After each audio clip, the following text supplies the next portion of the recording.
Welcome to the Slop Farm. Enjoy the video.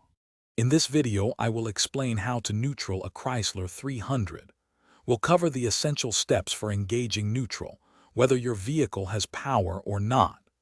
This guide will help you understand the manual override mechanism, which is crucial for towing or moving your car in an emergency.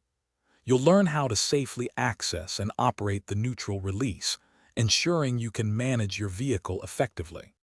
For standard neutral engagement when your Chrysler 300 has power, first ensure the vehicle is at a complete stop. Next, firmly press and hold the brake pedal. Locate and press the lock button on your electronic shift lever. Then, pull the shift lever rearward and release it when the letter N for neutral is displayed in your vehicle's information center. This is the typical method for temporary neutral.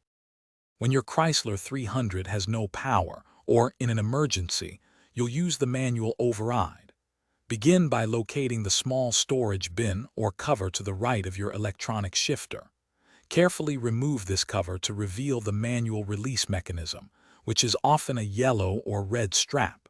Firmly pull this strap upward until it locks into place. Your vehicle is now in neutral, allowing it to be moved or towed.